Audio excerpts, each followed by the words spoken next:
I just saw this one on my page pumping out, and it was like telling me that the Croatian military are one of the best in the world. Like those G's are well prepared. I was like, really? Really? Are you joking or what? Bro, that's my thing for real. I just love military things, bro. You can see that. Ladies and gentlemen, let's go see what we got. Let's not waste no time. Let's go, let's go, let's go. A small Adriatic country, best known for its red and white checkerboard football jerseys and stunning coastline, could punch way above its weight on the battlefield. What if Croatia, yes, that Croatia, has been quietly building a modern, adaptable, and surprisingly formidable military while the rest of Europe wasn't paying attention? Well, buckle up, because Croatia's military might is on another level, and it's time we talk about it. Croatia. Wait. Don't go too fast, man. You guys, can you just confirm what it's saying right now? Is it saying the truth? You guys have been building something secretly. Why the rest of the European countries were just like, sleeping up? Well, I want to see what you guys have built over these years. I want to see what you guys have special. Just under 4 million. Landmass, smaller than West Virginia. Military budget, nowhere near that of the big players like France, Germany, or the UK. So how is this country, wedged between the Balkans and the Adriatic Sea, managing to turn heads in defense circles? Short answer: smarts, strategy, and a heavy dose of post-war lessons that they've turned into doctrine. You see, Croatia's military isn't built to project global power. It's built to be quick, resilient, and lethal. Think of it like a wasp, small, agile, and if you mess with it, you're going to regret it. Let's dive into how Croatia went from the chaos of the 1990s to becoming a military force in the region, and possibly a template for modern small state defense strategy. You can't talk about Croatia's current military might without first looking at its brutal baptism by fire, the Croatian War of Independence in the early 90s. Yeah, I think he's right over here. Yeah, you can't talk about the military now without looking backward, because everything started backward then. They learned a lot of lessons. They knew what they had to do back then when they had that war that came in the 90s, So they took things into hands. They were much more prepared later on, further on. So in case of any type of,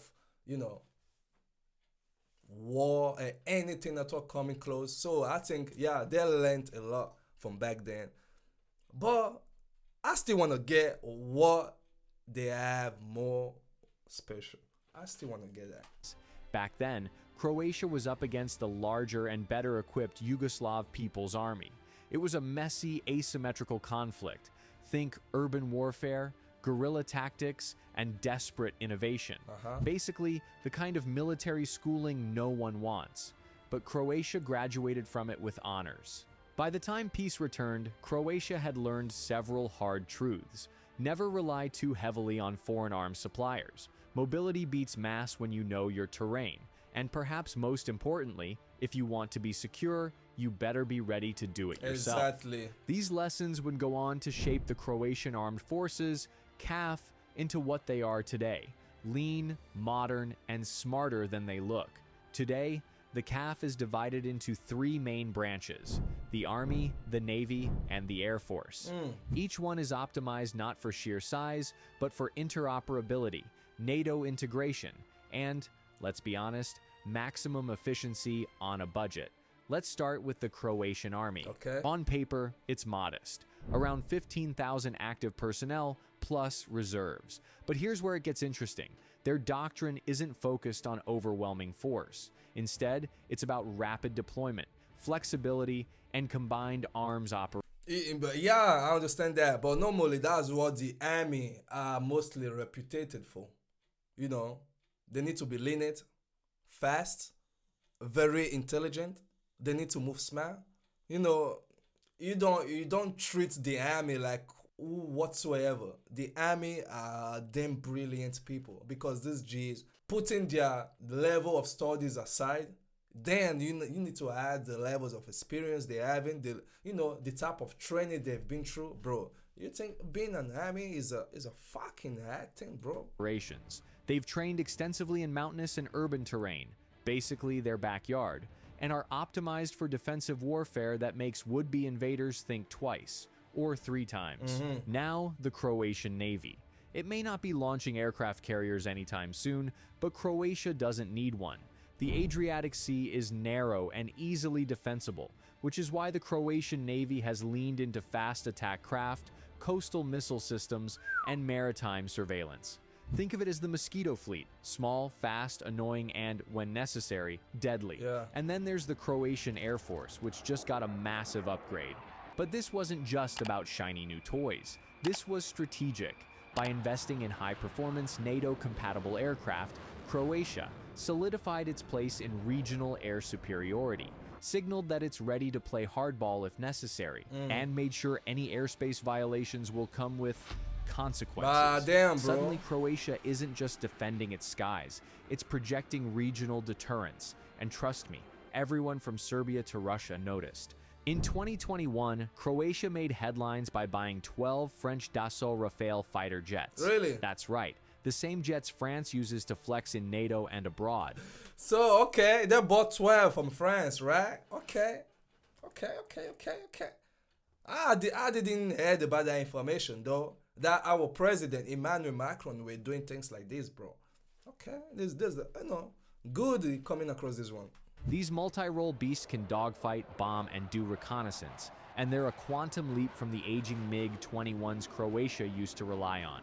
It's like trading in a dusty old VHS player for a 4K home theater system with missiles. Croatia may not have Silicon Valley, but it's definitely embracing defense tech. The Croatian military has been integrating UAVs, unmanned aerial vehicles, for surveillance, border patrol, and even offensive roles. These aren't Predator drones just yet, but they're a growing part of the arsenal. Why?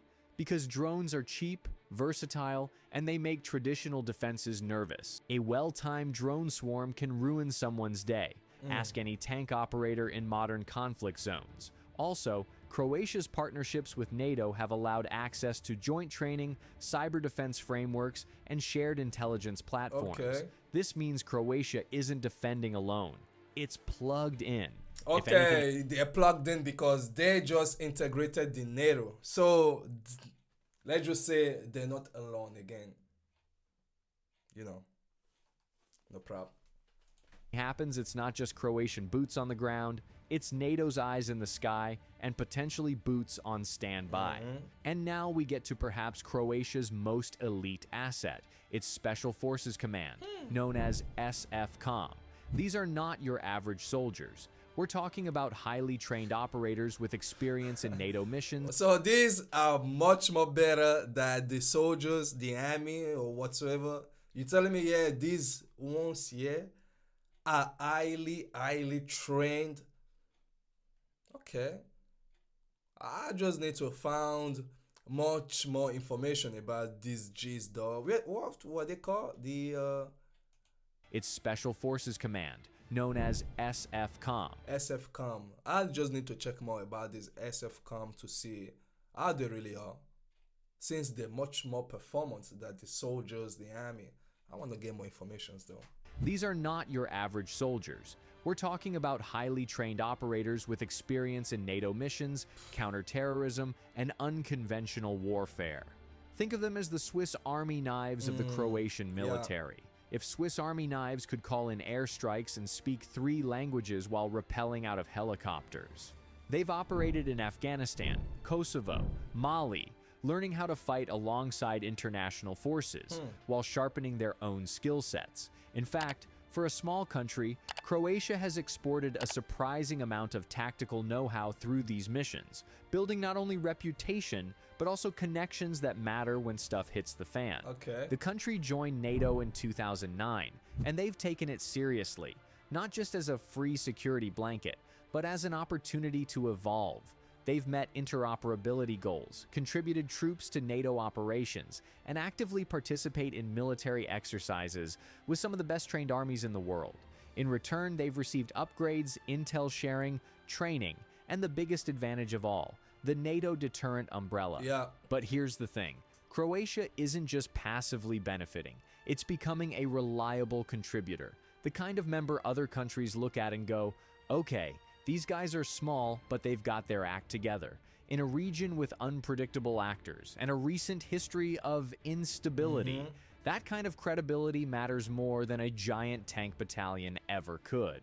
Look, nobody's saying Croatia is a superpower. It's not going to lead a multinational invasion of Mars. But military might isn't just about how many tanks you have. It's about whether those tanks are in the right place at the right time, and whether your soldiers know what to do with them. Exactly, that's what we're talking about. I think that is the most important thing. Bro, you might have 100,000 tanks and helicopter, drones, or whatsoever you want, bro. But if your G's are no smart, if your G's are incorrect, ain't moving correct, like if your G's ain't thinking twice, bro, like they're going down like flies for real. That's what we're talking about.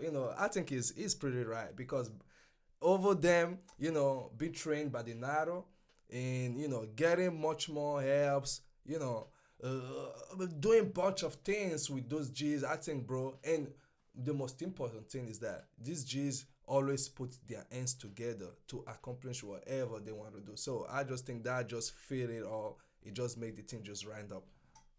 Okay, I feel this one. Croatia's military strategy is simple. Be too costly to mess with. And that's not bravado. It's logic.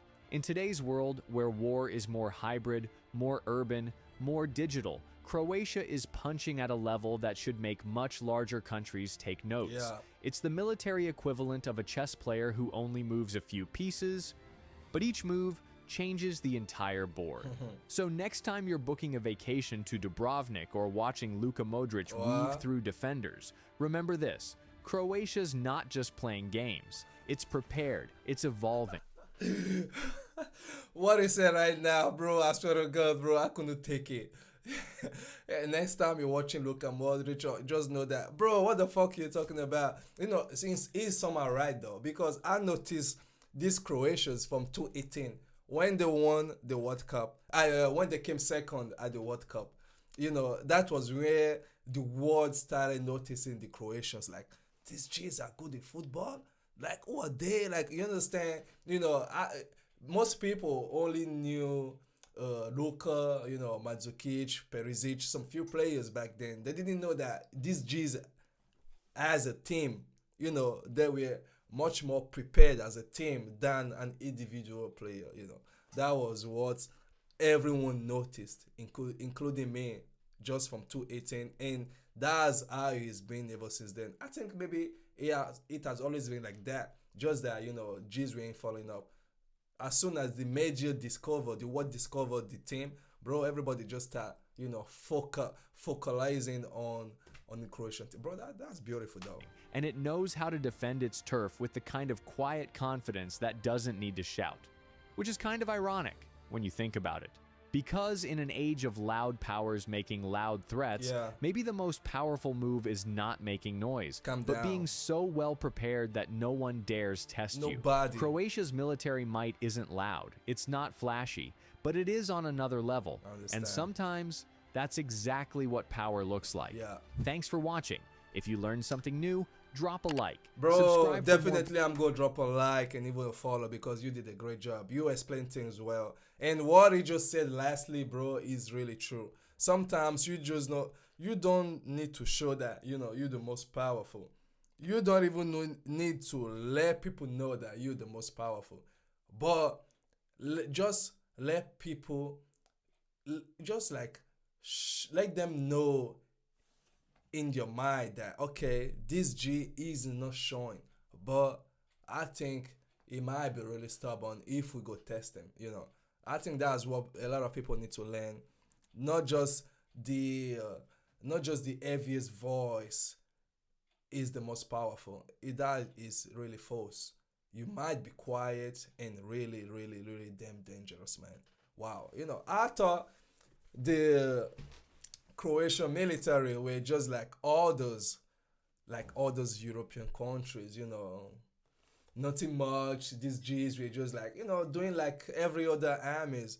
But I think these G's, like the way they are already in their country, the kind of solidarity that they putting on, That is a huge difference about the country, and it changes a lot in the team, in whatever thing you're gonna do. That unity already is a big aim. Well, this was pretty good. I will still go and find some video about the SFCOM to see how the military and how these G's are still preparing, bro. I just love anything military because, bro, I would have wished to become one, but I didn't have my possibility though. Well, anyway, ladies and gentlemen, this one was pretty good though. Thanks to you guys for watching. It's your boy Z Boy, my G's. Please keep safe, don't play. Maybe I might catch you in my next episode, my G's. Who knows? Peace out, my boys. Peace out.